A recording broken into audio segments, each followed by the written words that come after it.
Yeah, I love that you speak so openly about like addictions, and you talked about a little bit about your childhood already, you know, that Mm, you grew in a household of alcoholism, and you were mm, sexually abused, and some people think, wow, that's brave, and you know, there is bravery with it, but I also show that it's a sign of healing too, to be able to speak from our own pain, and the thing that used to torment us. I heard a phrase by a lady called Trisha Brook, and she said, "Speak from your scars, not your wounds." mm. And it's amazing, you know, to hear you say that. And you know, you've obviously been through your fair share of personal challenges. What would be your clear message, maybe to others that are battling addictions right now? What would be kind of like your one message to them?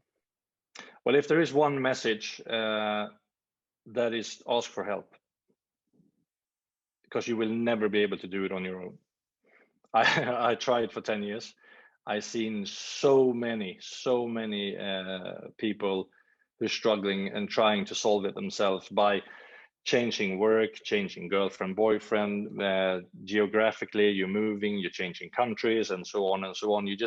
But in the end, uh, what really will help you is when you ask for help.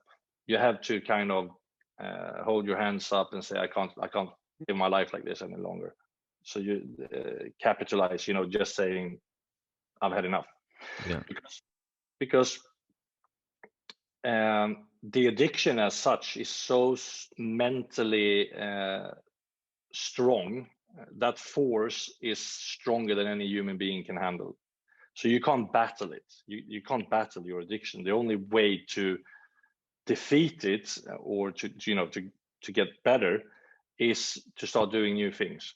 And in order to do new things, you have to ask for help, and especially with people who's done it before you. So the 12-step program is my message. Use that, and it's difficult because there's a lot of shame, lots of guilt.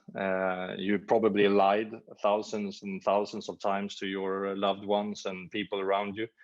And to be able to clear yourself from all this, and kind of getting your 2.0 version of yourself, you have to have help. You have to have help.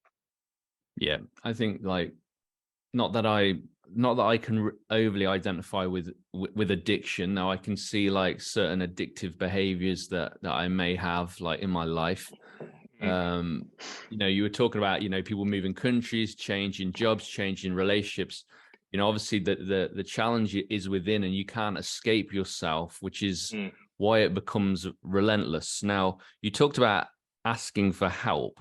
So Magnus, can you remember that one like epiphany moment where you were like, I've reached the end of my own rope, there's nothing that I can do witin me? Can you remember that? As Oh was there yeah, an exact moment? You talk yeah, about yeah, that a little bit? yeah. It's like yesterday.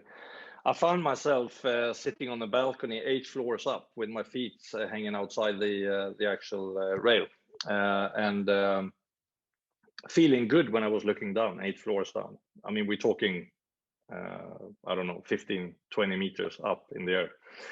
And this was in November 2017, and I was scared. Of course, I wanted to go back in to the apartment, but there was something holding me out there.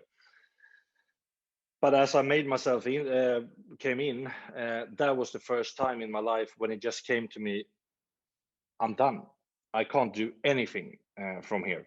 And that's when I phoned a friend of mine that I knew had an addiction before me, and she helped me. And 2 days after, I was in a recovery center.